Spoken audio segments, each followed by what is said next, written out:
Hello, I think we'll get started. We have fairly small people in the room today, but I think we'll have a few more arrive sort of as we go along as well. But welcome, I'm glad you guys are here.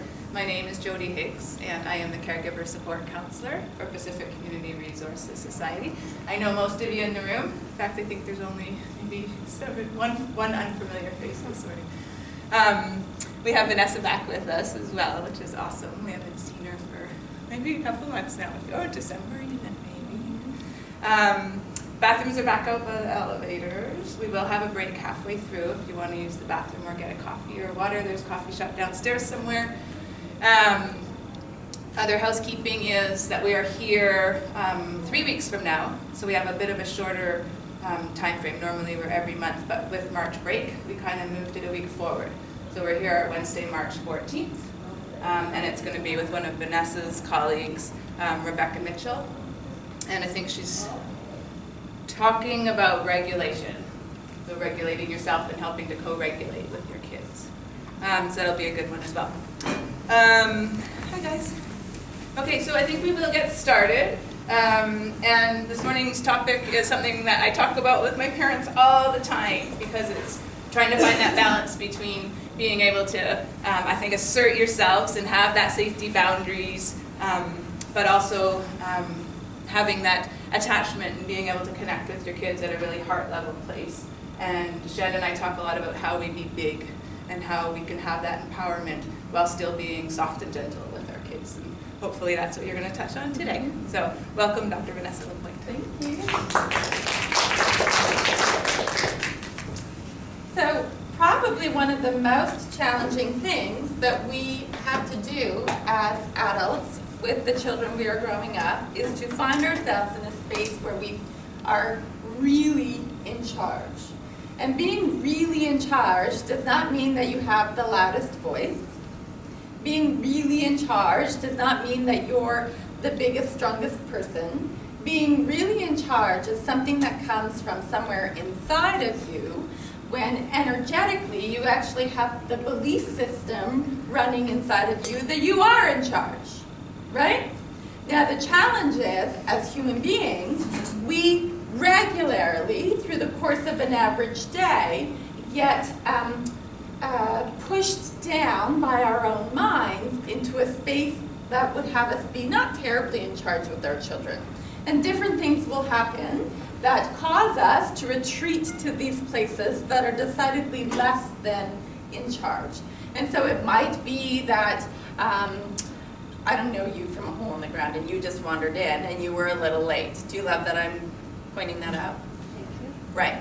And so, and because I don't know you from a hole in the ground, I have no idea what programs run you, but you have programs that run you that would have been wired into your psyche and sense of being from the time you were knee-high to a grasshopper. And so if I were to have scolded you for being late this morning and how disrespectful that is and all those kinds of things, and you were to have the program running that you do things wrong and that you're the kind of person that can't be counted on, and that program would be in you from the time we were very wee. And we all have these programs. It's part of the human condition to be run by these programs that we're not even aware of. They're in the back of our mind, right? And so you have this program running you. I just scolded you. You get sort of wounded by that, and you regress. You go back to your 3 or 4 or 5-year-old self who used to get scolded for not doing it right and for not being the one that can be counted on. And so how do you do at being big and being in charge when you're coming at the situation or circumstance from the place of a 3-year-old child? Not well, right? So when we enter into challenging circumstances with our children, the biggest challenge that we will face as adults is that we have to hold on to our adultness. We have to stay present and conscious in this moment so that we can actually be large and big and in charge for them. If you're being run by all of these underground programs that you didn't even know existed, you're not going to do a bang-up job of being in charge. And when you aren't in charge, Children know it. Children know it way better than even the adults around you will know it. Children have like hyper radar for adults who aren't in charge. And children who come from histories of attachment ruptures, other traumas, neglect, maltreatment, those kinds of things, they don't just have hyper radar for adults who aren't in charge. They have like hyper, super intense, to the power of infinity cajillion radar for adults who aren't in charge. Superheroes, yeah. They will take one sniff of you and it's over, right? Which then means that you don't get to be sort of normal big people when it comes to being in charge. You have to be superhero, awesome sauce, rock star big people when it comes to being in charge. And that means that there's a lot of focus on you being able to be a grown-up for you and inside of you in all of those moments when life starts to feel like it's going sideways. To realize that you are often run by programs that are operating in the back of your mind that you didn't even know were there. And there's a famous philosopher, I forget which one, that said, I think, therefore I am. Can anybody name that philosopher? Because you win. I got chocolates in my bag. I carry them everywhere. Can you say Aristotle? Because somebody should look it up. And you know that I don't believe in rewards or anything. I'm going to give you a chocolate. And the problem is, when we fall prey to the belief that we think, therefore we are, then we actually believe that we are our thoughts. And if you're being run by the program, I'm no good, I'm not reliable, I might screw this up, how do you think you're going to react if you actually fall prey to that and believe it? You will become angry. And then you're going to barf that anger all over the child in front of you, who, because they're probably engaged in a challenging behavior that created the moment, we already know then by definition is struggling. And now you just barf more struggle into it, right? And so when that happens repeatedly, things go sideways for kids, and that's what we're going to be talking about this morning. So what I'd like to do is wander through the two central needs that kids have. All children in all the land, everywhere. And in fact, all human beings in all the land, everywhere, have these two central needs so that they can grow up and become fully mature adults. When these two central needs are not met in the first 6 to 8 years of life, then you do not get the chance to grow up and become fully mature as an adult until we go back and make sure that these two central needs have been met for you. So the two central needs are dependence, and we're going to talk a little more about that, and relationship. When you provide that to a child, everything about what's going on the inside, in terms of your space, your energy, your perception, your perspective, will create an energy that will allow the child to rest into your care. So let's spend a bit of time talking through dependence. Now, human beings have the longest period of dependency of any mammalian species. The human brain actually isn't fully developed until sometime in our mid to late 20s. I did syndication for CBC about 3 or 4 weeks ago. What that means is I get up at 2:30 in the morning because the East Coast programs start at 6 a.m. their time, which is 3 a.m. our time. And I do it in my pajamas. Don't tell anyone. Although you're posting this, aren't you? I do it in my pajamas, in bed. I don't brush my teeth or anything. I do make some coffee. And I do about 15 interviews usually on the exact same topic. And the topic that day was that we should move the age of adulthood to 24 years. And we've long known, for example, that you can't rent a car until you're 25 years old because your brain isn't fully mature, and statistically the insurance companies see that play out in a lot more accidents and problems with drivers under the age of 25, right? The bottom line for why that's all happening is that the human brain isn't yet fully developed. It pushes forward from the back in a wave-like pattern with the cortical layers thickening up and hits all this frontal stuff last. Your executive functions, your ability to make good choices and be aware and manage your attentional systems and all that kind of stuff live up here. And so those are the last systems to come on board and then fully mature, not until somewhere in the mid to late 20s. The human brain is not released to optimal growth and development if it's in an emotionally hijacked state. And so when a child is not able to rest into the care of their big people, this is alarming to them. It emotionally hijacks the brain. And even though that brain will continue to grow, it's not going to mature in the optimal way that it would were the child's core needs being met. And core needs, not just that we feed them and shelter them, those things, but core needs emotionally being met. And so it's not that children want to lean on you. This isn't a want. It's not just like a nice psychobabbly, froofy thing that we can do for kids. It's that they need to lean on you. In the absence of being able to lean on at least one big person, the child will have to begin to compensate for that. And when a child begins to compensate for that, your lives become hell on earth.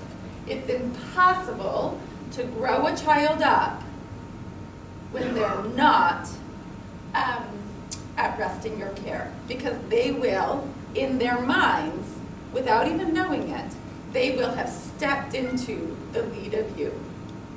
They're actually running the show, and you're running from behind, trying to keep up, right? So until we can restore the natural order of things, which is big people are in charge and children are depending on them, so that the child then gets to lean into you and just like rest there, the child will be frantic. And that franticness is going to compel them to step into the lead of you. And then it becomes very, very challenging. We know that everything about children leads to the conclusion that they seek human connection, not only to survive, but for its own sake. They are literally born looking for us. And so children arrive into the world knowing that they have to find one of us. As soon as they open their eyes, they find our eyes. And they stare at you. And crazy things happen inside of you that cause you to fall in love with them, right? And they do that from a place of intuition. They mimic facial expressions from hours old. And then we think they're amazing, right? And they're so clever, and they're the smartest baby to have ever been born. And the reality is they're mimicking your facial expression because imitation is the best form of flattery, and we tend to like people who like us. How does a baby who's 2 hours old know to do that? It's a program. It's from a place of instinct. They know from the moment they arrive that they need you, and they begin to sort of seek you out and make it be so, right? And not just because they need you to feed them and clothe them and shelter them and all of those things, but because they actually need the human contact, the human connection, in order to survive. That's the need. It's not a froofy want, it's a need. Dependency is the natural state of the human child. Is that called a bond? It's the bond, it's the attachment relationship, and the most important part of that is that there's a hierarchical order to it. Big people, children, right? So that they get to rest on us. Now what happens, have you ever played that trust game where you go to like, you have to, it's like a team building activity and you all stand around and then you're partnered with somebody and you have to like fall back into them? What would happen if you went to go fall back and they were like, oh, ha ha ha, and stepped away? Fall. You'd fall. Or maybe they didn't go, oh, ha ha ha, and stepped away. There was a loud sound outside and they turned momentarily to see what the sound was, which doesn't make them a bad person. That would be a human instinct too, to be like, what was that? And then just as you're falling back, they're not available to you. Do you trust them the next time around? Are you peering over your shoulder, commanding them, being in control of the situation?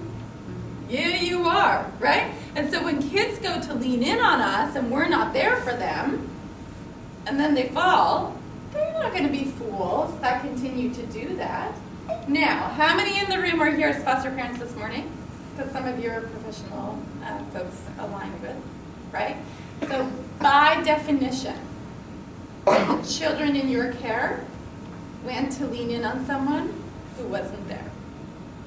So now the running script, the story that they have is, I don't count on people like you. You weren't there, right? And so almost by definition, they're going to be alpha kids. They're going to be kids that are in charge of you rather than you being in charge of them. And yet, the natural state of the human child is a state of dependency. And so if you can't exist in your natural state, things are going to go sideways. It's not going to play out the way that nature intended. Growth and development will not occur for you emotionally and, in fact, otherwise, if you're not allowed to be in your natural state. So the biggest thing for the children that you're growing up is that they've already had the experience of falling.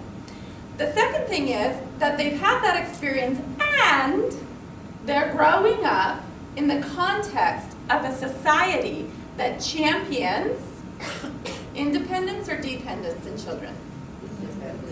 Independence.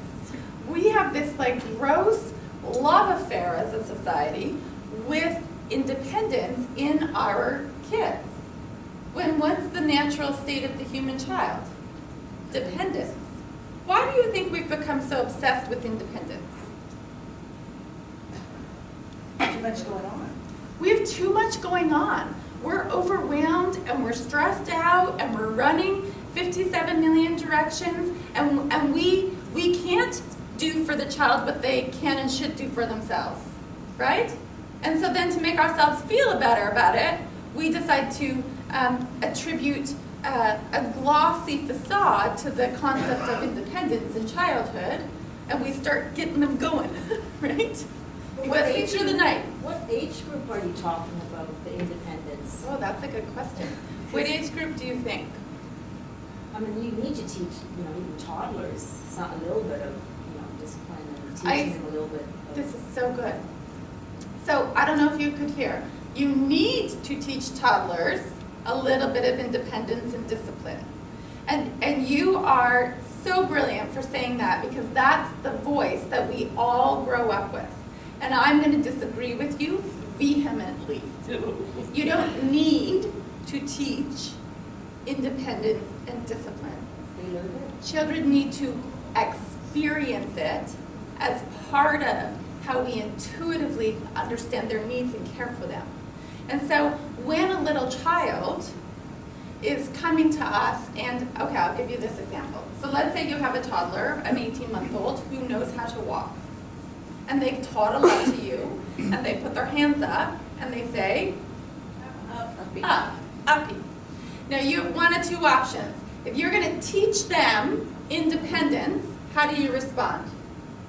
No, you can stay down. No, you can stay down. You can walk there with your own 2 feet. They work perfectly well. Off you go, right?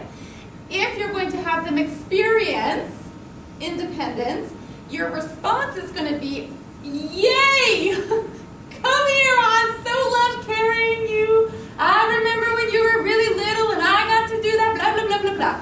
So option A is, you say no, you can do this. You're really capable. Option B is you swoop in and scoop them up and love all over them.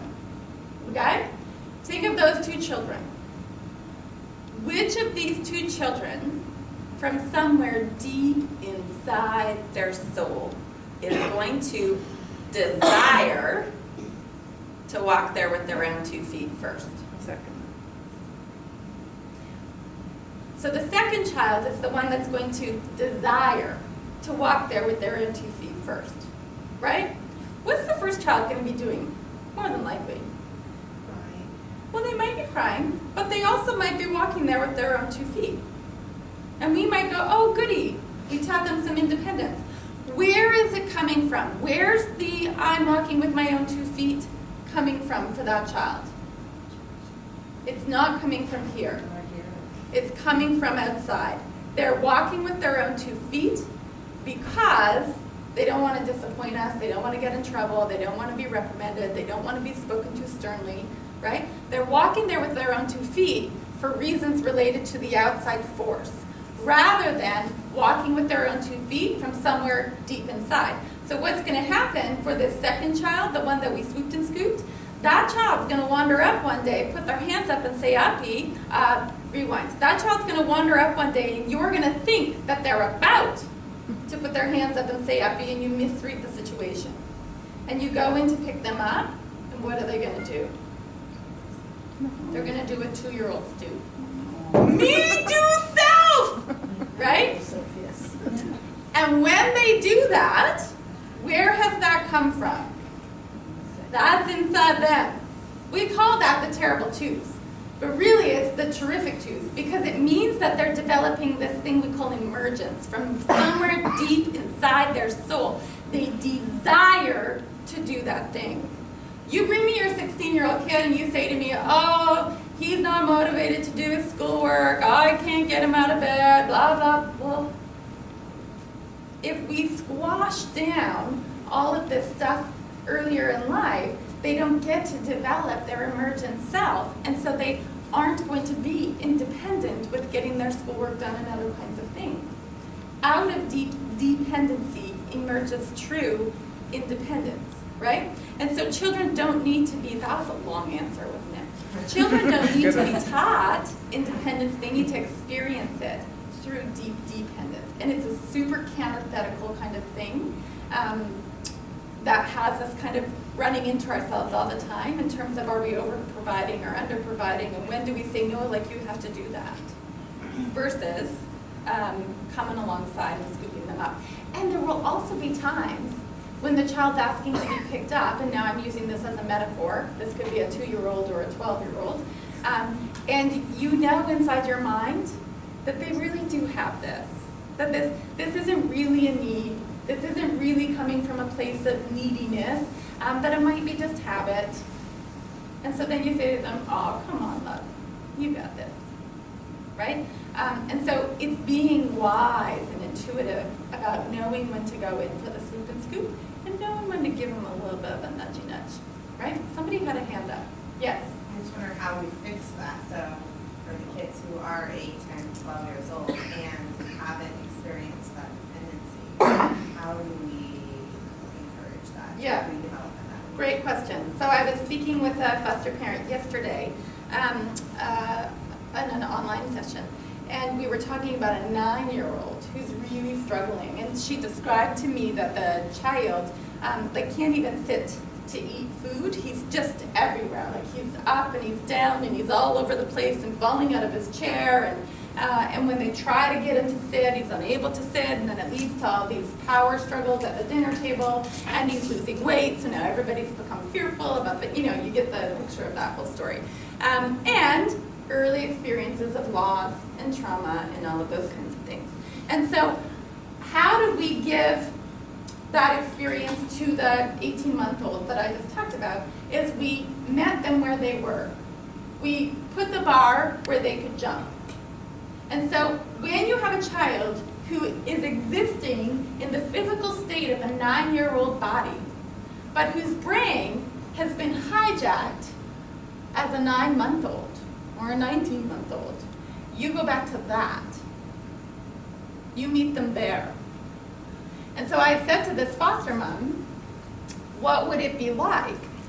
I'm using the dinner table because that was one of the primary concerns that she brought forward, especially because he's so thin and small. What would it be like if you sat with him, and remember he's 9, sat with him at the table, maybe with your arm around him, but certainly squished up right beside him so that he could really feel the closeness of your body physically, and you fed him. And you fed him food that he loved. Not broccoli. Right now broccoli is not the priority, right? But fed him food that he loved. What are we mimicking? We're mimicking what we would do for an infant, right? What else do we do for an infant? We rock them, we snuggle them, we sing to them, we do all these things. So how do we mimic that when you're 9? We would spend a lot of connected time with you. We would continue to read to you at nighttime. We might lay with you while you fall asleep if you need some closeness, or we may sit beside you and rub your back while you fall asleep like we do for our infants. we would find ways, whenever you're around. Have you ever been in a group of parents and there's one baby and somebody's doing this, what all the other parents are doing? And so, but that's because our babies, neurologically, there's something about this rhythmic motion that is very regulating. And so how do you mimic that for a 9-year-old? You would do that. This parent yesterday was saying, oh, he loves to dance. And I'm like, kitchen dance party, right? So that we're getting the movement and the rhythm and all that kind of stuff. And so how you recreate that is you go back to where they got hijacked and you walk it forward in terms of how you care for them, and even in terms of how you would conceptualize what they're capable of and not capable of. So if there's a hyper-focus on independence at the dinner table, and independence in getting dressed in the morning, and independence in getting ready to head out the door for school, and independence, that child's just going to continue to drown in all of that. But if we go back and do for them as we would for a child, an infant, a toddler whose brain is about as developed in terms of those pieces as that 9-year-old child's brain, then we walk them forward. So you put the bar where they can jump. You know how we always say, my partner works with children with autism, and he's always saying, it's not how tall the child is, it's how tall their brain is. And you got to go to how tall their brain is, right? And oftentimes, your 9, 12, 16-year-old children are wandering around with 12-month-old brains. That's where the hijack happened. You go back to the earliest point of trauma and abuse, and you can pretty much figure out where the hijack happened. And then you got to go meet them there and dance them forward.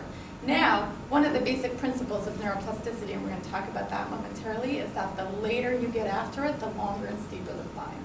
A 3-year-old brain, super different from a 9-year-old brain as far as walking it forward. So don't expect it to be like fixed by next week. We're growing neurons and brains, okay? Dependency, not independence, is what children need. Now, check this out. This is Maxwell. Can you even stand it? Right? He doesn't look like that anymore. That was about 3 years ago, 4 years ago maybe.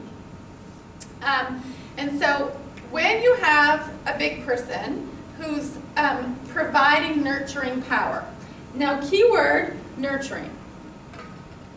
Not whole power, because you're videoing. I thought I'd beat that out for you. Which is to say, you don't get to be mean and have power. You have to come at it from a place of being kind but firm, nurturing power.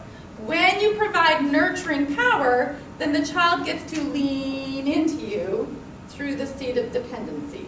And that's how that works. So it's through that connection, it's through the nurturing power that you continue to develop the connection or the relationship that invites the child to lean into you. And out of the gift of deep dependence emerges true independence. So when we can hold on to them, and in the example that I gave you earlier, we literally reach down and scoop them up and hold on to them. When we can hold on to them long enough, when we can hold on to them big enough, when we can hold on to them good enough, through the minutia, the drip drop of their everyday existence, there will come a point where we get the sense from the child that they're like, ugh! Like they kind of want to shake us off a little bit. And maybe it's not an against us kind of thing, but rather we get the point that they want to be put down now. They want to step forward, right? Your job is, in that moment, to be like, oh yeah, you go, look at you, you're stepping forward, I love that. Not to be like, oh, no, you don't need to do that, I've got this, right? I often call that the seedy underbelly of attachment parenting, is that we think we have to be like all sunshine and roses all the time, and we should always be doing for them, and I give you this message that dependency is the natural state, and then we become like a bit overwhelming in our provision of dependency when the child is giving us the message like, yo, I got this, right? When you get that energy back from them, you step back. And you go, oh yeah, there you go. Otherwise, you become a helicopter parent, right? But how did you fill them up so much so that they had the energy, that they wanted to step out on their own and do this themselves? you held on to them. And so this is the Gordon Neufeld quote, we have to hold on to them so that they can let go of us. They don't let go of us because we give them a boot in the butt. They let go of us because we hold on to them. So in the provision, we actually create the reality for them of the opposite. Out of dependence comes independence. Out of holding on to them is their yearn to venture forward. And so that's how we come around it. When you have a child who goes to lean in and the big person isn't there, they can't tolerate that. And they're wired instinctively to know that that is not going to work out for them. And so they have to. You understand this part? They have to then step into the lead. They have to then be in charge of you. They have to. They have no choice. And this is a subconscious thing. The child has no understanding of why they're driven to be larger and more in charge. They have no understanding of it. This is not a purposeful thing. You may think that they are manipulating you. It may feel like they are purposely pushing your buttons. They have no understanding. This is from a place of survival. When their very survival depends on them being able to depend on you, and that piece hasn't been taken care of, they have no choice but to then step into the lead of it and depend on themselves. And know in your role as foster parents that you very probably were not the creator of the belief system, you can't depend on me. That came before you. You live now with the legacy of it. Don't fall prey to what comes with that belief system. Because when you buy into it, when you're like, oh, they're spiteful, they're manipulative, they're whatever, when you buy into that, you perpetuate it. But when you see through it, and you can be bigger than that, then you start to repair it. And they can begin to lean into you. The last thing that you want is for them to become their own big person. You cannot grow up a child who's not depending on you. You cannot grow up a child who subconsciously has put themselves in charge of you. Because it'll never be enough. You'll never be big enough. You'll never be significant enough. In my book, I write about, like, if it were to be your birthday, let's say, and you wake up in the morning, and you're like, oh, it's my birthday, I bet my husband's going to do something really nice for me today, can't wait to see what that's going to be, and so from the moment you open your eyes, you're kind of waiting for it, right, and nothing happens, and then he heads off to work, still nothing's happened, and you head off to work, or you head off into your day, and then you think, oh, maybe he's going to show up at lunchtime and surprise you with a meal out. Nothing happens, no phone call, no nothing, right? And then he comes home after work, and you think, oh, as soon as I open the door, he's going to be standing there with the giantest bouquet of my favorite flowers, and he's going to know, and he's just been kind of like all day holding off on all of that in order to make the surprise like really good, right? So then you open the door after work, still nothing. And then you start to have that first little doubt, like, oh, snap, I think he may have forgotten, right? And so then you think, oh, maybe it's a surprise party. Like maybe he's got dinner plans made and all your friends are meeting you guys there. And so then you start to think, oh, well, I'm going to, just make sure, like, I'm kind of put together in case that happens. And then dinner time rolls around and he says to you, so what's for dinner? And you realize, oh my God, like he really has forgotten. And then so you say something to him. You say, so what day is it today? And then you can see him. Like, the look, the frantic, going back in the mind. What day is it? I can tell by the look on her face it's an important day, and I think I missed something. And then he says to you, 1 second, sweetie, and you hear him go flying out the front door, and you hear the car start up, and he disappears for about 10 minutes, and he shows up back at your house, busts through the front door. He's got gas station flowers and a packaged cake from Safeway. What do you want to do with those flowers? Right? Now why? Because had he showed up at lunchtime with that, you would have thought it was kind of cute. And a little thick, let's say, but kind of cute, right? Why now do you want to shove those flowers where the sun don't shine and throw a cake in his face? Because you had to tell him. Because it came from you, because you had to ask for it, because you were in charge of him. You didn't get to lean on him, you had to step into the lead of him. So now, it doesn't matter what that poor man does, it's never going to be enough. Why? Because you're in the lead of him. You were driving that car, you were in charge of that show. So it doesn't matter what he does now, it's never going to be enough. Right? Kids are the same.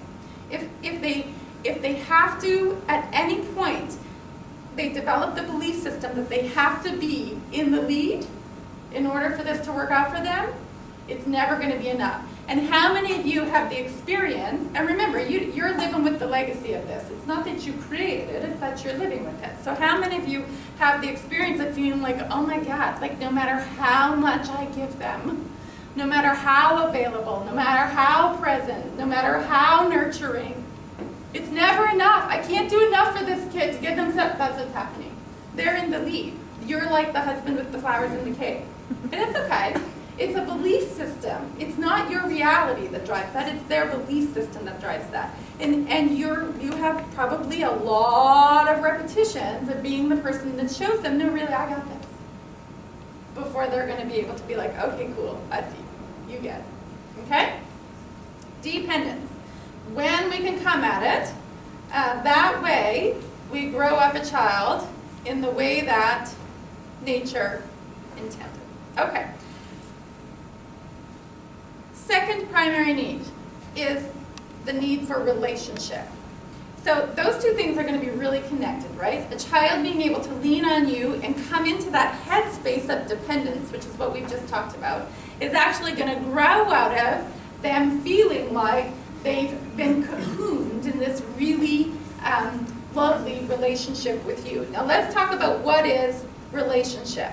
So when you have a role with a child, it's because it was assigned to you, because you're employed into that role. So if you receive money of any kind to caretake of children, that's a role, okay? You defaulted into it, happened into it. I'm your dad. I'm your mom. That's a role. It's not a relationship, it's a role. I'm your foster parent. That's a role. It's not a relationship, it's a role. You're duty bound in it, you're scripted in terms of how it plays out. Relationships grow out of trust.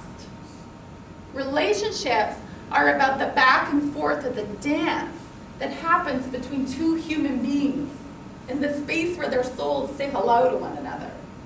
Relationship develops over time.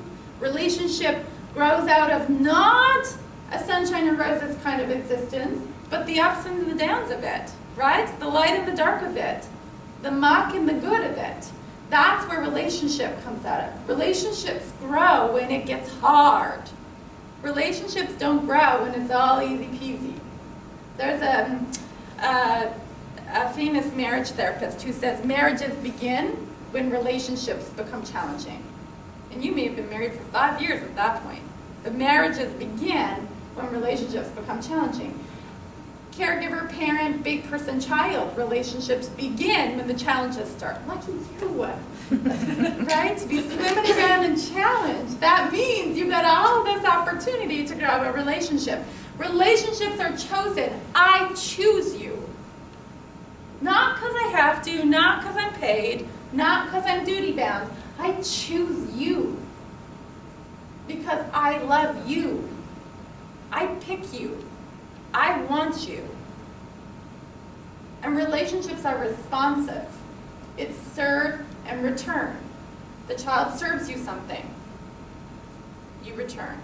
They put out a bid. You answer. They get used to the back and forth, the serve and return quality of the relationship. They know then that you can be counted on. Now imagine when you come at something through role, do you have any power? No. Zero. You have zero true power. I remember when we were building our house years ago, and the fellow that was helping us with all of our finishing inside, we spent decidedly a lot of time in our home. And Maxwell at the time was about 4 or 5 years old, and he, James, the carpenter, said something to Maxwell once. He was joking around, but he could hear that Max and his brother were getting into it about the Super Mario game that they were playing. And so James said to him, "Now, boys, kindness and respect," which is what I say, obviously, to my children all the time, so much so that the carpenter realized that that's my go-to line. And so that's happening. And James he's got no relationship with Maxwell, really. Right? There's no trust, there's no dance, there's no history, there's no involvement in sort of the ups and downs of life with James. He's just this random guy that's in and out of our house all the time, doing the final bits and bobs in terms of finishing, right? And so James says to Maxwell now, "Boys, kindness and respect." And Maxwell spun around, hands on hips, and said, "You are not my mom." And I was like, "Yeah." Right? And were James to have been serious and really wanting to listen to the word enforce, this, like, he can't talk to his brother that way or whatever it was that was going on, he has no power. So how is he going to have to come through it? Come at it? Through force. He's going to have to say, "You will do this because," and he's going to have to use a consequence or a threat or a bribe or something to get it done, because he has no actual power. Maxwell doesn't give a flying flip what James thinks about him. Guess who Maxwell gives a flying flip in terms of what they think about him? Me. So if I were to then in that moment have said to Maxwell, "Sweetie, kindness and respect," it would have been enough. Why? Because Maxwell trusts me. Why? Because Maxwell likes me and therefore desires to please me and do my bidding. Now, not every time. It's not always sunshine and roses in my house. But as a general principle, I'm going to have a way easier time of it with Maxwell because he actually is in relationship with me and he likes me and we have it going on. And so he, relatively speaking, desires to do my bidding. Yes, he's now almost 11 years old. We have a little bit of push and pull at times and a little bit of back and forth. But the guiding premise, the general sense that you would get from our relationship is that he quite likes me. I quite like him. And thus he quite desires to do my bidding, even though there are times when he doesn't actualize on that and leans a little bit, right? And so if you're coming at it through rule, it's all going to be from a place of force, because I said so. Consequences, removal of privileges, threats, bribes, all of those things. That's all force. None of that's power. Power is when you have a child who's, through relationship, come connected to you, and they might give you a little pushback sometimes because that's their job, to figure out where the boundaries actually are. But bottom line is, they desire to do your bidding because they like you. And they trust you. And they know that this is going to work out okay for them. It is through relationship that you have your true power to grow up a child.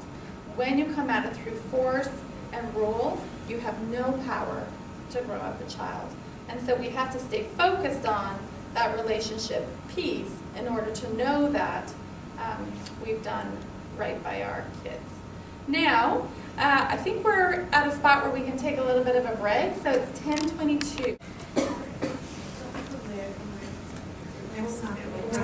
So before the break, we had talked about these two central needs that all children in all the land everywhere have. The first of those was the need for dependence, and the second of those, the need for relationship. And that these aren't frivolous wants, that these are core, essential, foundational needs. Now we're going to walk forward a little bit in terms of the essence of who you are, so that you can be for the child what they need for you to be.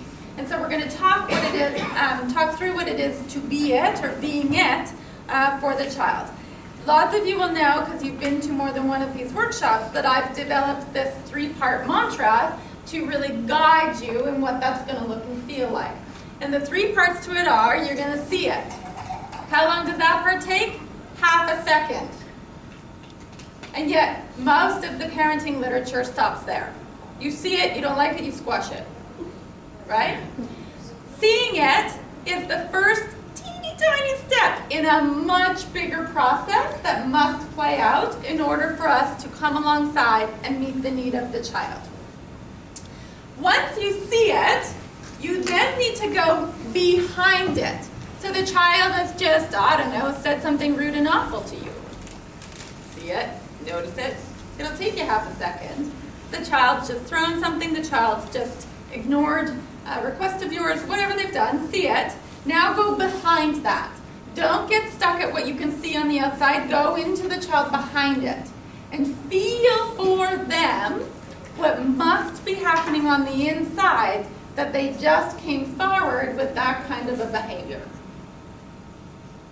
And never is what they feel on the inside going to be exactly understood very tangibly by what you see on the outside. So if a child just said F you, but the real deal, right? What's going on the inside? Are they awful? No. What's going on the inside? They're hurting. They're hurting, they're upset. Imagine that a child would speak those words to another human being. Imagine that any human being in anger speaks those words to another human being. What's going on in here? It's messy. Do you need to know what to name that? Do you need to know exactly where that came from? Do you need to make sense of all of the precursors to that? No. Thank God. Right? None of us would get anywhere if we had to figure all of that out. Really what you have to do is go inside the child and just really feel for them. When you can, as a human being, connect to another in that way and really sense them. And don't get hijacked at the outside. When you get hijacked at the outside, you're being run by all your programs again. You will not. I told you. This is unacceptable. And it's not that you won't put a boundary down, but don't go back in your brain to your little 3-year-old self and think you're going to walk forward the moment, because you're going to feel really stuck, just as stuck as the child is. What they need is for you to be the big person who's in charge so that you can step in, give them a hand, and pull them up out of it, right? So you have to be able to feel for the child, what's going on for the child, and then once you do that, you'll be for them what they need. It's not rocket science. You don't need to come and see a psychologist. Well, maybe just one. My job is really to work myself out of a job. Because if we could all connect with children that way, we don't need to read books, and we don't need to have workshops. Now, that's never going to be the case because we're human beings, and we always are going to get hijacked by our programs, and the child is going to be really hijacked by theirs. And bottom line, we're never meant to go it all alone. We're meant to coexist in communities, and sometimes when you're growing up exceptional children, as you all are, you need to have a little bit of help to find your way forward and being the exceptional big person that they'll demand you to become, right? And so when you can feel for the child, you will find that intuitively you are able to become for them or be for them in the moment what it is that they need for you to be. Now here's where it gets interesting. See it, then feel it. In order to do that part really effectively, where you come out of yourself and go inside the child to really feel for them what's happening in that moment, to be really present for them, to be really intuitive about their needs, to be really understanding of them in that moment, what needs to be going on for you? You need to be really clean. Inside, energy clean. Right? Because if you got all your programs going on, how do you then come up out of your own self to be mentally, emotionally, soulfully present for another human being? You can't, because you'll get hijacked by that. And so, since writing my book, I've actually gone on to talk a little bit more about the difference between what it is to feel it A, for yourself, feel it B, for the child. And then there's actually 2 layers to that. And this is what it is to be a very in-charge adult.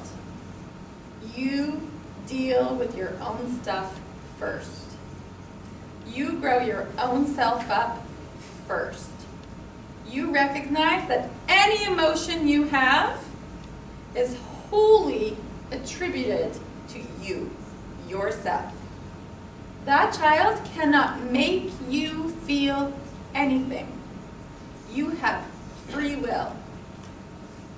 You choose every single thought you believe. And so when a child comes at you and you feel it, like you know what I'm talking about, right? You feel that like whoa starting inside of you, that has nothing to do with the child. That's on you. The thing is, and this is where it kind of gets real for all of us, most people, not all, most people who self-select into helping professions, AKA every single human being sitting in this room right now, most people who self-select into helping professions do so from a place of their stuff.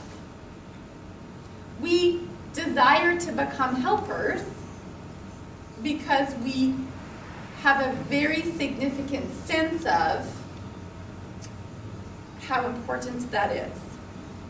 Usually because we've had experiences in our life of not having been helped, i.e. parented, loved, cared for, taught the way that we needed. And so then we're pretty normal human beings, I like to tell everybody. And we carry on in our lives and become bigger. We don't necessarily grow up, but we become bigger.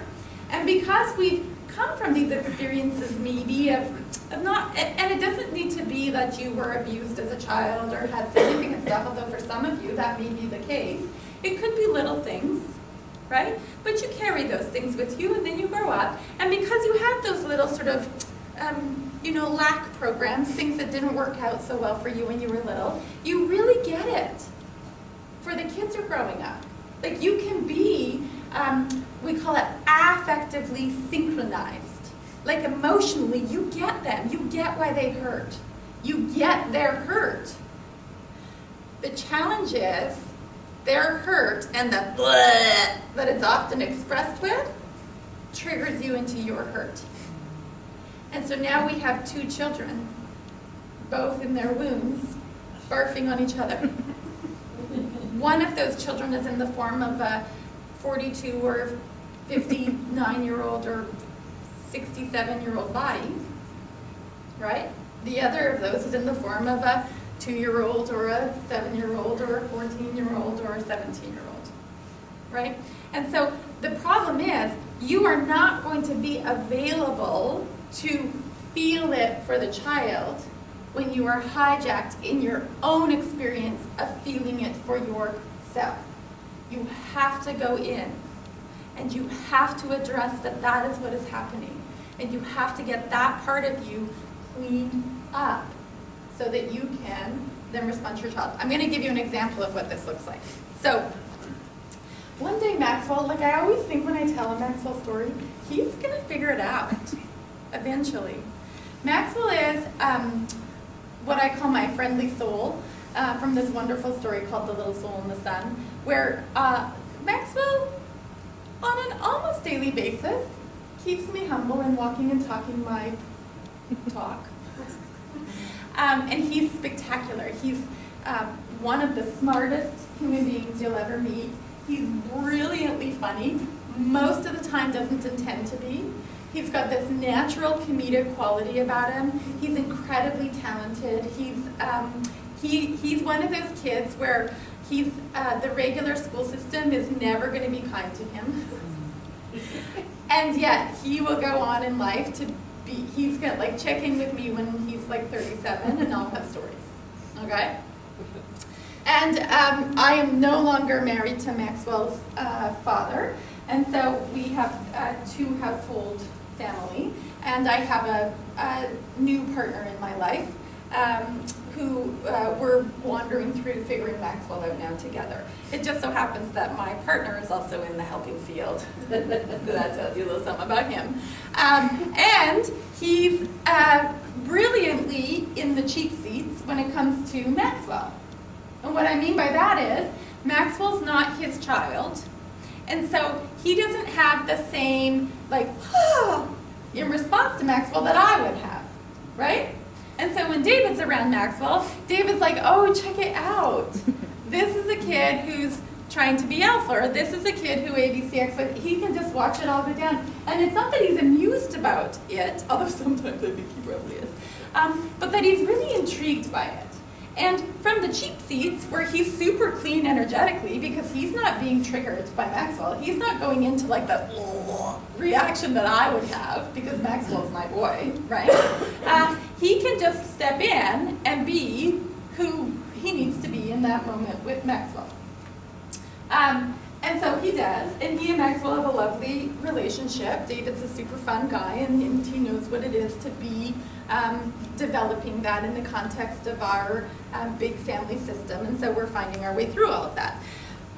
A week or 2 weeks ago, we're sitting at the dinner table, and I actually don't even remember what Maxwell did or said, but he was in his Maxwellness in that moment, and he was being like, really inappropriate, or something was happening at the dinner table. And our dinner table's round, David's sitting across from me, Maxwell's sitting over here, and David's voice became big. Not scary, not shouting, not mean, big and firm. And he laid it down. And I honestly, which tells you about my state at the time, I don't remember what it was. And so he says whatever he says to Maxwell. Maxwell goes into his stuff around that, and Maxwell looks at me. Where am I looking? At my dinner plate. Because in the moment of David speaking firmly to Maxwell, when I had a dad, my dad's the loveliest soul you'll ever meet, went through some very stressful times when I was a child, and so he was a yeller. And not very often, but when he yelled, you ran, right? And not because he ever did anything to us, but it was scary to have your dad have a really big, yelly, shouty, frustrated, reactive voice, so you ran. So here's David speaking firmly to Maxwell, and I'm like, right? And it's all beautiful. Like, were any of you to be watching it, you'd be like, oh, that was really well done. Right? And where are my eyes? On my dinner plate. I cannot even look at Maxwell and David in the moment because I'm so overwhelmed by what's going on inside of me. David's not been mean. David's not wrong. Nothing about that situation is unsafe for my child. Where am I?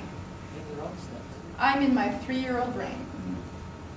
And so Maxwell's looking to me like, yo, Mom, check this out. Is this what's happening here? Right?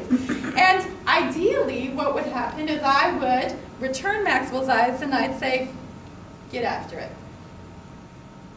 With some love, but get after it. That's what we're doing, right? Where Maxwell would get to rest into the care that David and I are providing him because we were solid. Where was I? I was staring at my dinner plate, yearning to climb under the table and avoid the entire moment because it's so uncomfortable. There's nothing wrong with this moment. The problem is that I am run by a program, and it's a fear-based program. It's a fear-based program that comes out of this belief that I might get in trouble. I might do something wrong, right? And now, that's not, I'm Dr. Vanessa Lapointe. I know all this stuff, right? I got I always have a PhD. Which, in so many areas of my life, is actually comical. I know all this stuff. Somebody paid me to come and share it all with you today. Other people believe that I know all this stuff. And I go into those moments and have those reactions because I'm a human being, and I recognize that, right? And so, in the moment, I dropped the ball, I stared at my dinner plate and desired to crawl under the table. And then, probably about 37 seconds later, I thought, oh, isn't that so interesting? It's so interesting that I couldn't tolerate that playing out. And there's nothing really to be tolerated. to all of you, that would have looked pretty normal and neutral. And for me, I was like, what's going to happen? Why is this so scary? And so checking in with myself about that. Now, and will that markedly change the next time this happens? And there will be a next time, right? Maybe, maybe not. But I called it up into my awareness now. I've addressed it a little. I've said hello to it. I've recognized its existence. And so the next time it plays out, I will energetically be in a different space. I won't so quickly go to my underground, right? Go back in my brain. And so see it, feel it actually has two levels. There's feel it A, which is yourself. And then there's feel it B, which is being available to feel for the child.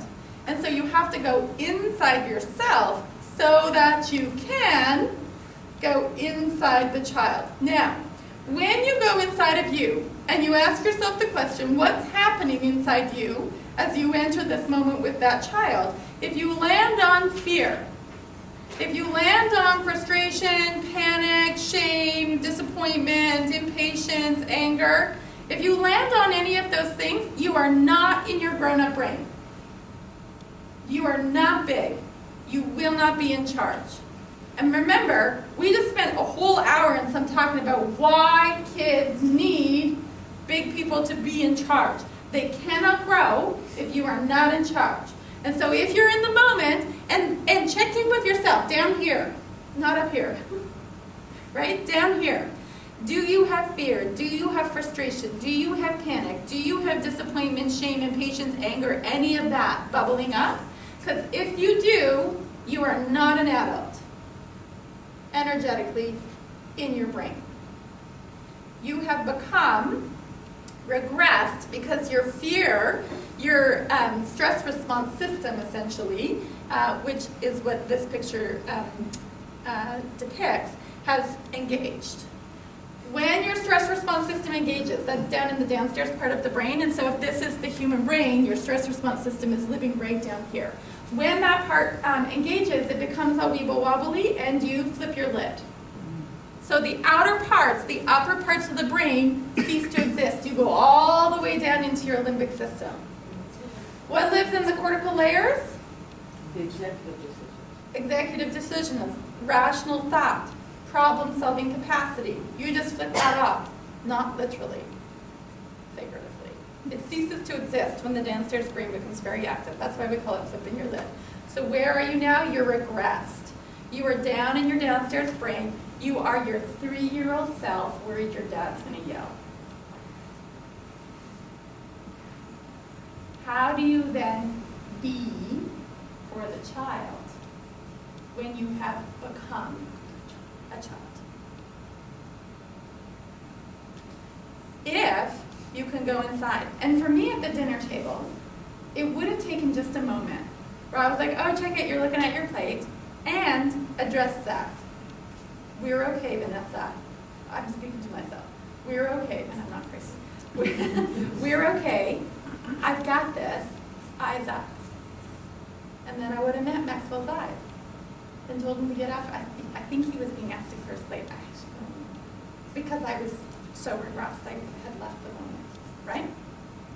And so if you can go inside and feel confident and peaceful and understanding and grounded, very present, be here, be now, empathetic, and really able to see the child, not the behavior, the child, the human, the soul. When you can see that, guess what you get to do? Then you get to be it. Then you get to be a big person who meets eyes of child and really conveys energetically to them, I got this. And now you clear your plate. You go. So that's the difference. When you can come at it that way, then you are freed to really be for the child what they need you to be. Be self-full so you can be selfless rather than selfish. If in that moment at the dinner table, and this didn't happen, but it could have, I dropped my eyes and then I was like, oh, and then I started to get worried that David would feel like I hadn't backed him up, and from a place of not being backed up, then David was going to be disappointed in me or unhappy with me. If I'd really gone down the rabbit hole of that moment, what would I have done? I would have said to Maxwell, Go and clear your plate. right? I'd have become angry. I would have acted out from the place of my 3-year-old self, which is highly indulgent and very selfish. As the big person who's growing up Maxwell, because he literally is counting on me to do this right so that he gets to become the adult that he's meant to become. You have to be self-full. You have to be able to take the lens and turn it on yourself. What's running you? What's your program? What's driving you? Where's your energy at? What created all of that? So that you can be selfless. Not selfish, selfless. And how you enter into the moment and come alongside the child. Now look at the child. So now we've done feel it A. We've gone inside ourselves. We've addressed that. We've filled ourselves up and made ourselves big and checked in with ourselves and let ourselves know, you're big, you're a grown-up, and you got this. You're not going to suck at it. You're not going to fail. You can't do it wrong. You're a big person. You're at peace, you're grounded, you're present in the moment, right? Then you go inside the child, and then you see what's happening in the moment for the child. The child's just sworn at you. The child's just been oppositional. The child's just thrown something at you. The child's just ignored your request. Whatever it is, they're in their shizzle, right? And so if the child has presented with any of those behaviors, you can by default know that when you go inside of them and feel it be for the child, you're going to find something, right? They will be, just like you were, coming at it from fear, frustration, panic, shame, disappointment, impatience, or anger. They are in their downstairs brain.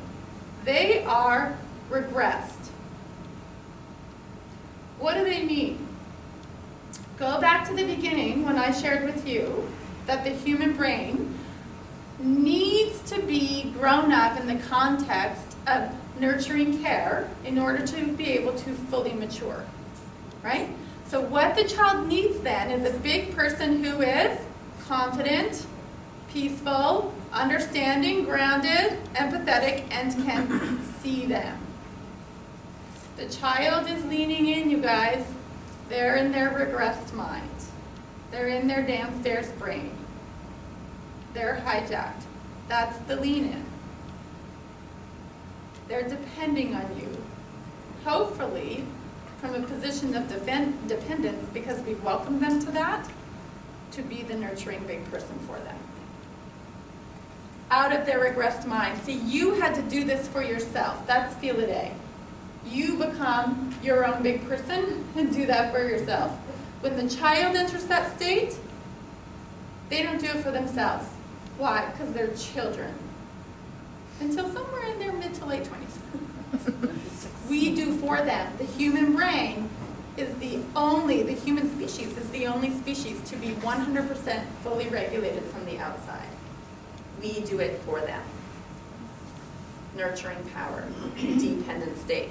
Regress brain, they need you. They're literally falling backwards. Catch them by being peacefully present, confident, understanding, grounded, empathetic, and really seeing them. That's what gives you the power to go grow up a child. And that's how you be it for a child. You don't need a book. You don't need a psychologist. You don't need anybody to tell you what to do. The question is not, what should I do, but rather, what should I be? You get that, right? Okay. Now, what's going on when it's not working? 11:30. Yeah. I just had a moment of questioning that. So when things have gotten really challenging and it's not going smoothly, what kinds of things have happened that might create the, quote, Hulk child? One thing that can create that, and this is really just to walk you to a place of making sense of it and understanding it, and also to allow you to sit a little bit more solidly in an empathetic position as you look in on the child and their reactivity and responding to you, is that they're defensively detached. So what is defensive detachment? And a lot of your kids will probably go into defensive detachment. Defensive detachment is when it's too vulnerable to lean in. I don't lean in because I don't trust. I can't lean in, I can't make myself vulnerable to the emotion of wanting love, seeking security, seeking contact with you, because I could be rejected by you, and then that's horrible for me. I can't do it. Now, have you ever been in the grocery store or like at the P&E or somewhere where a kid gets lost and then watch them be reunited? Or maybe you've had this experience yourself, and then you watch the reunification happen.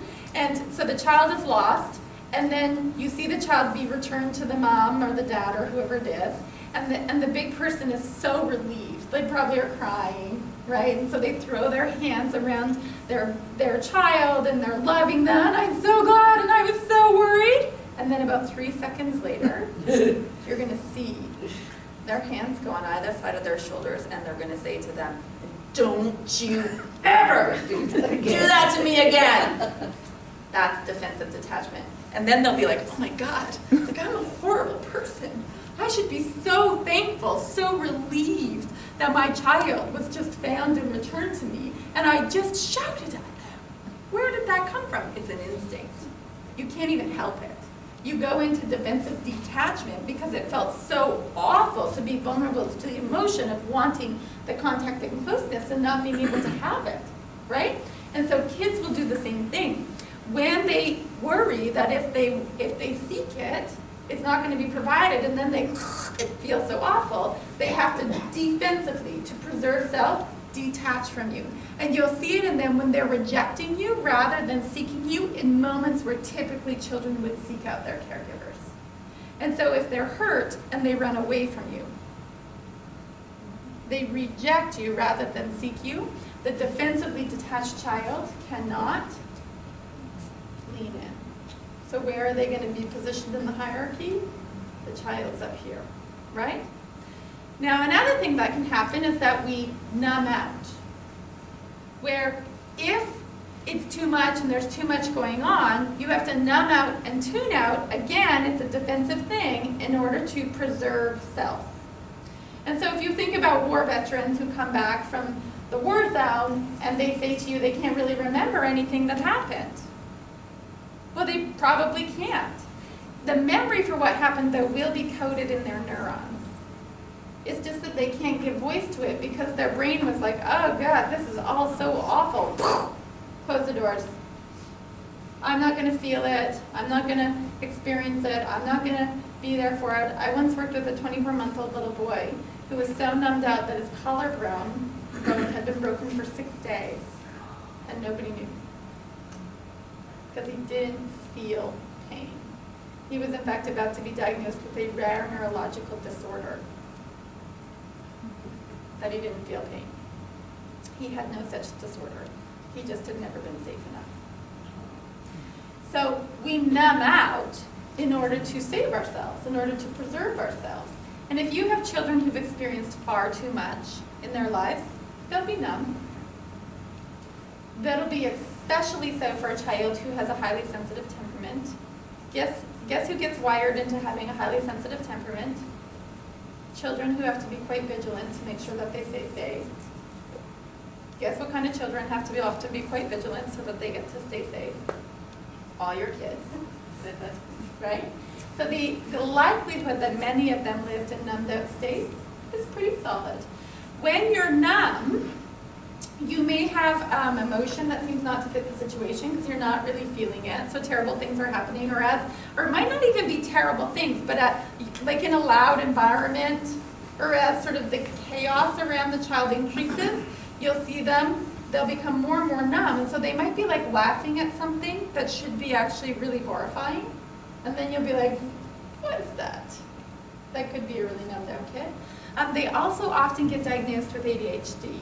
And they appear really inattentive and unable to follow instructions or, sequenced commands like do this, then do that, then do that. They can't do those kinds of things because there's like everything's offline. As a preservation technique. How does that child be aware of your provision, aware of your bigness, aware of the safety and leaning in. That child doesn't, because they can't even see you, right? They're too numb. And we have to melt them out of their numbness in order to bring them back online. How do you think it looks when a child's gone super numb, so they don't have to feel anything, they can just kind of get through their life and exist, and then you defrost them? Things gonna get messy. And as they get messy, you celebrate. Because it means that they're back online. That you've been successful enough in defrosting them that they're actually able to feel again. And they're gonna get angry. And they're gonna get sad. And you're gonna think, Dr. Vanessa's crazy, this is not working. Can somebody please numb this child out again? Right? But it is working because their humanity is coming back to them and they're able to feel and emote. Now, another way that the Hulk child, we can understand Hulk child and where that comes from is the development of this alpha complex, the child that's ultimately in charge. Now, there's two ways that the child becomes ultimately in charge. One is by default. What that means is that the child became ultimately in charge by default because there was no adult around them stepping into that role. So they had to default into that role themselves, lest they not survive. Alpha by defense is when this is not working out. So Maxwell, my youngest son, he's not super solid, stuck in alpha, but he gets there sometimes. And he's alpha by defense. He's an incredibly sensitive boy. He has a couple of learning disabilities, headed off into a classroom where the expectations were very, very high, from kindergarten, through grade 1, through grade 2, through grade 3, through grade 4, right? Had some stuff going on in his life that was a little stressful, quite overwhelming. He has to then begin to defend. So alpha by defense is, this is not working out. I don't see how this is going to be manageable. I'm going to put myself in the lead of this so that I can make myself feel like it's more managed, right? And so as it got messier and messier at school, he became more and more and more alpha. Not because his adults weren't doing their jobs necessarily. Certain adults weren't. And not because they weren't lovely people. He had lovely, lovely teachers. They just didn't get him. And so in the context of being misunderstood, he was like, okay then, guess I'm going to get in the driver's seat, guys. This is not working. That's alpha by defense. He's trying to defend self. Alpha by default is there's nobody stepping in. Alpha by defense is my life overwhelms. Okay? Also, stunted maturation. So when a child has a reduced capacity for impulse control and regulation and they become highly reactive, what stunts maturation? Several or significant bumps or like trauma, right? You got it. So several significant bumps or trauma. What does the human brain need in order to fully mature? It needs to exist in the context of a caring environment where it can lean into the big people and come to a space of emotional rest. Otherwise, you're always down in your downstairs brain. Your upstairs brain will grow and develop, not in an optimal way. And so when you get stuck down there, and remember at the beginning, somebody asked the question about what do you do when you have an older child who's stuck. You have to go back and meet them where they are because you actually can't grow past that until we fill in the hole. So the Hulk child can come out of a variety of places. The not Hulk, so we talked about the Hulkness in the child and where that comes from. What about the lack of Hulkness in the big person? Where does that come from? Well, that, again, can come from a variety of places. The first is that you're stuck in feel it A mode. You haven't been able to go inside, address that, grow self up, be present, able to understand what's happening for the child. The other is that you're carrying the wounds of your own childhood, which first of all has you stuck in feel it A, but then what are you doing in those moments? When the child comes at you, you get all triggered and then you barf a bunch of not nice stuff all over them, right? And so as you do that, how's the relationship Do they feel like you're the kind of big person that will be nurturingly present for them to lean in on? Hells no. So they're not gonna, right? Now the other way that you can be perceived as a not Hulk big person is when you are unable or unwilling to move fiercely to protect the child in a very consistent way. So when life gets in the way, the futility of your own reality, so you realize it's really hard and you feel like you can't do anything about it, or you're not able to see what's happening for the child. Now, one of the things that I would tell you about Maxwell, which I would change if I could, but I realize it's all played out perfectly in the way that it was supposed to play out because that's how it happened, right? One of the things, if I were to do it over again, would be that I would go back and realize, like halfway through kindergarten, that wasn't going to work. And then fiercely moved in and ended it. So that we wouldn't have then had the next, grade 1, grade 2, grade 3, grade 4.5 years. And we did fiercely move in the sense that we consulted with a bunch of people, we got assessments done, we had like a million meetings with teachers and other people at school. We did all these things. We took them out of school on a medical leave to give them some reprieve. We did all these things over the years, but we weren't able to get it turned around because we didn't respond big enough, fierce enough, fast enough. We have now, and he's doing so much better. And so how did Max come into his Hulkness? Max came into his Hulkness because of a lack of ferocity. Is that a word? Did I make that up? Awesome. In terms of what the provision of what he actually needed. Go ahead. So I'm wondering if I had a situation last year where I did respond fiercely, but because of the powers that be, I was not successful. So is it about how fiercely I respond to protect my daughter, or is it whether I succeed?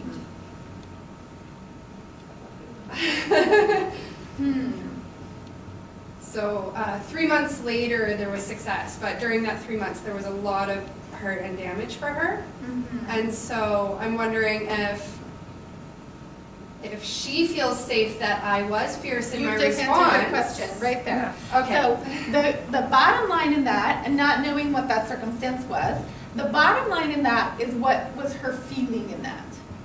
Where did she go in that? What was her sense of it? What were her emotions about that? And I'll give you a completely different example. So I once worked with 2 little boys. They were 4 and 6 years old, I want to say, and their mother had died from breast cancer. And that's a terrible thing. We had no power to undo that.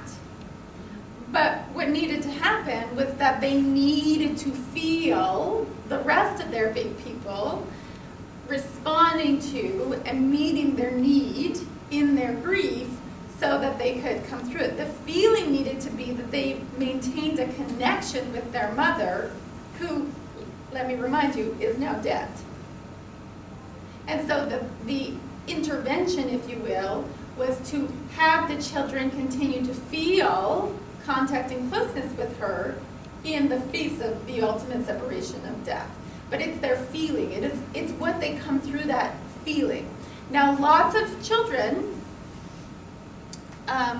because this is how the world works, experience terrible things.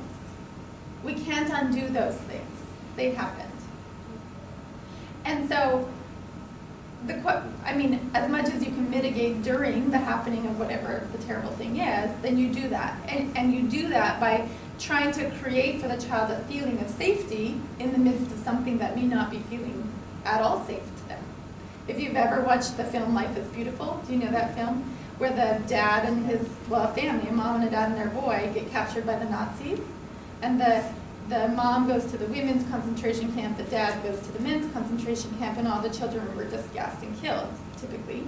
But he somehow sneaks his child in and then makes the child's experience at the concentration camp like he's at the best amusement park and is having the time of his life and gets to play this multi-day / month-long game of hide and seek so that he's not found by the Nazi guards and killed, right? The dad makes the experience for the child into something the child loved.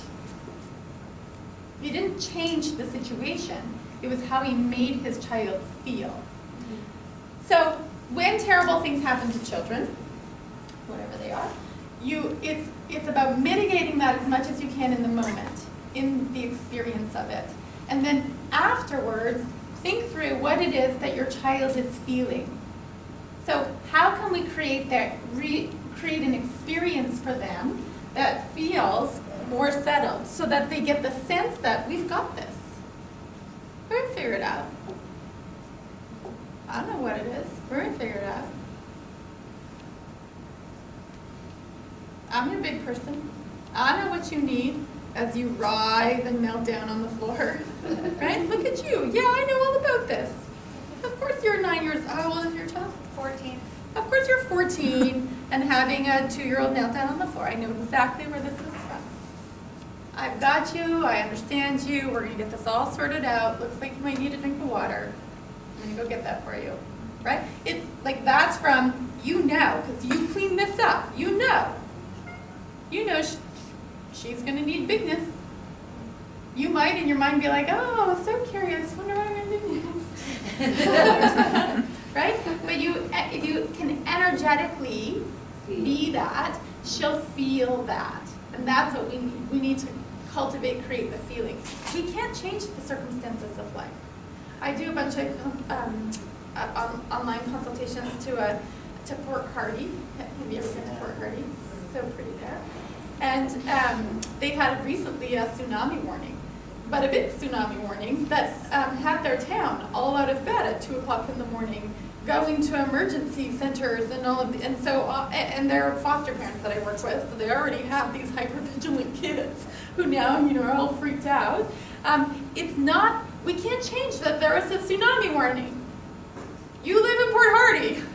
There's going to be another one, right? We can't change that. We change the experience of it. So go down to the feeling of it. Okay, what does it take to be in charge? And I'm going to share with you that it's 3 different things. One is that you got to marinate your kids in a love-based, connection-infused environment. Every single thing that you do and say, that you be, that you emote, that you speak, that you engage with, that you put into the space between you and them needs to come from love, not fear, and a place of connection, not separation. Love, not fear. What if I broke my kid? That's fear. Love is, I know I've got this.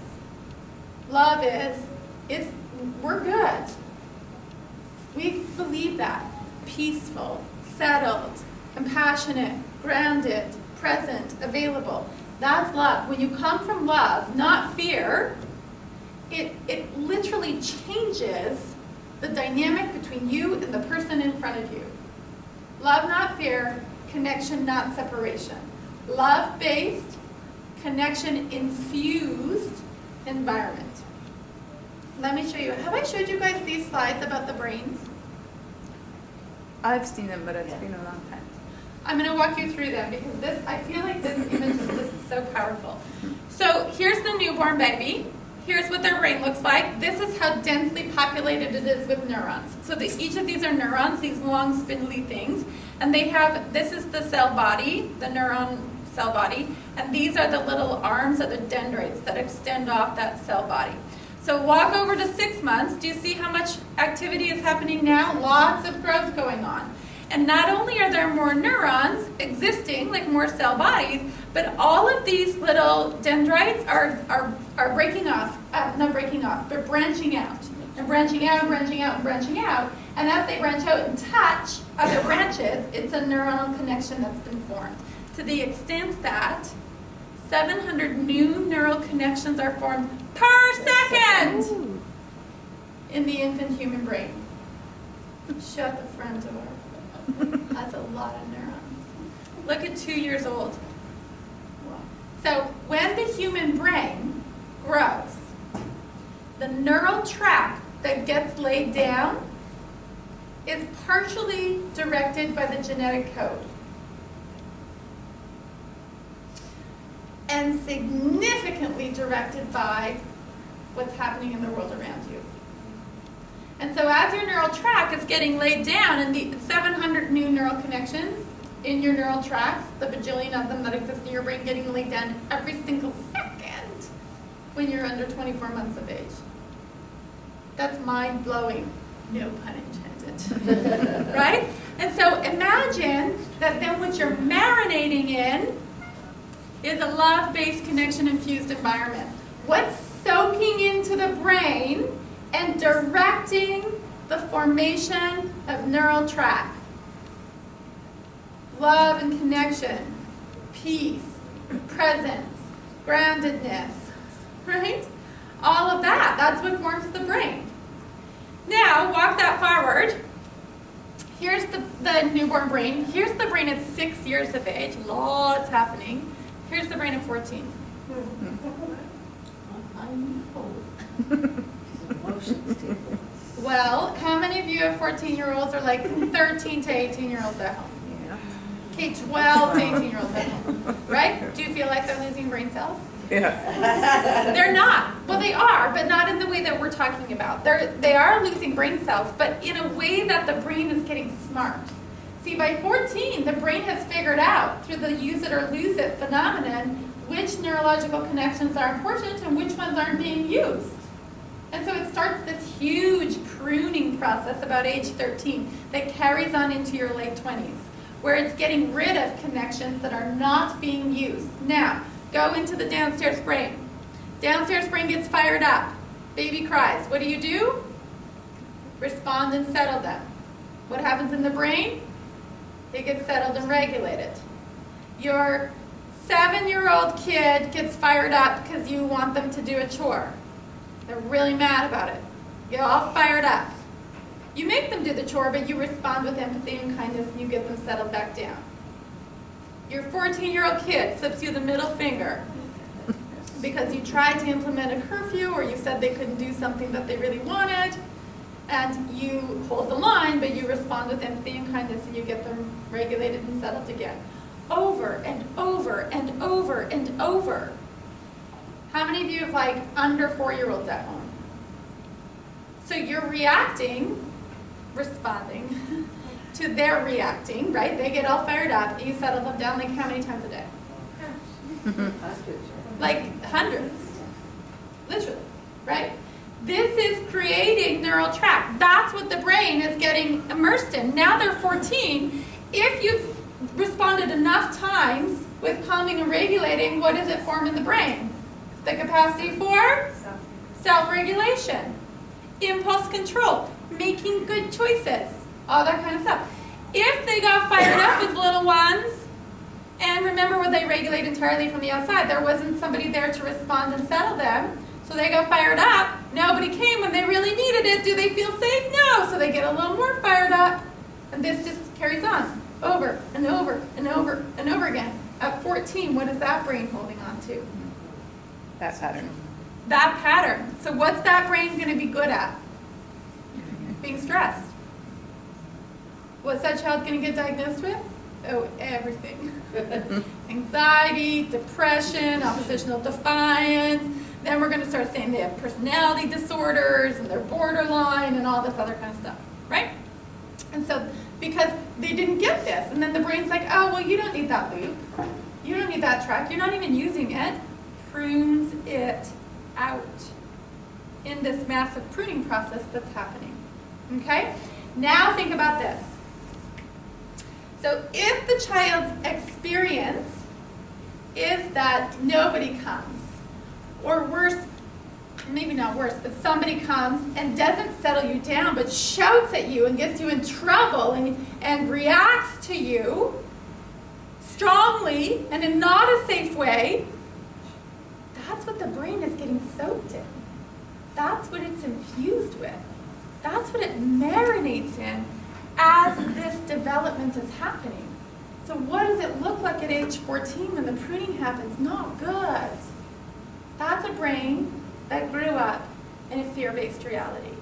If instead the child's experience is that the brain is being soaked in love, soaked in empathy, soaked in compassion, soaked in kindness, soaked in the reality of an environment that literally is being guided by nurturing power, by the time that brain's 14, very different things have happened and are thus held on to in terms of the neural networks that do not get pruned out, that become part of the brain as the child then grows on into adulthood. Now, it's never too late. You can take an 89-year-old brain and go back and reconnect.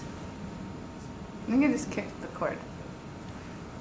Rewire, get it sorted out, fix it up so that it becomes a brain that knows what it was to be marinated in a love-based, connection-infused environment, right? The older you are, the longer and steeper the climb. Bring me your 3-year-old. Oh, that's a squishy brain. Bring me your 13-year-old. Still squishy.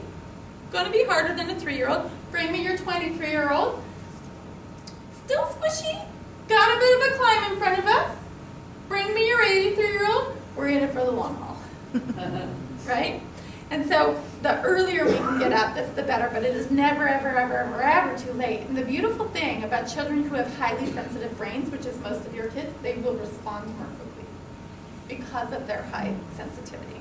So the first thing is that you marinate them in a love-based, connection-infused environment. The second is that you focus on personal growth. When you feel angry, when you feel victimized, when you feel hurt, this has nothing to do with the child in front of you. Nothing. No matter what they've said or done to you. Your emotion has nothing to do with that. Your emotion is everything to do with you on the inside. Nobody can make you feel anything. You have free will, and you choose to believe every thought that you choose to believe. You don't like that thought? It's not working for you? Choose again. Is that only at the level of maturity, or is that both for children too? Oh yes, thank you. Only when you're a grown-up. Children depend on us to do that for them, right? Children, when they're having a moment, let me see if I can get there, I just lost my mouse. Children, when they're having a moment,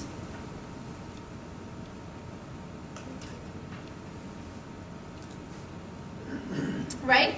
This is the child gone into themselves, into their wounds, into who they are as they're trying to lay down neural track and figure their souls out and grow themselves up. They're depending on us to do that for them, right? So we marinate them in a love-based, connection-infused environment. We focus on personal growth. We realize this is all you. No child, no human, even your spouses, even your bosses, even the ministry of child abuse. Nobody can make you feel anything. You choose every single feeling that you have. You either believe the thought that created it, or you don't believe the thought that created it. You choose it. Focus on personal growth. Make it be so that when your partner gets after your child at the dinner table, your eyes are up and you're clean on the inside so that you can be what it is that the child needs you to be. And then finally, be big. Be the one in charge. As the 14-year-old writhes on the ground and has a tantrum. I don't know her 14-year-old, by the way. I have no idea if she has tantrums on the ground. As that happens, know you got this. And then be that for the child. Be your grown-up self. Be the one in charge. They need you to be solidly in charge so that They can lean on you. And when you have a child who's leaning on you, you will grow that. They will become, out of that dependency, they will become truly independent, truly mature. You give them the best possible shot at this thing called life in the growing up of them. You don't need to know what to do. All you need to know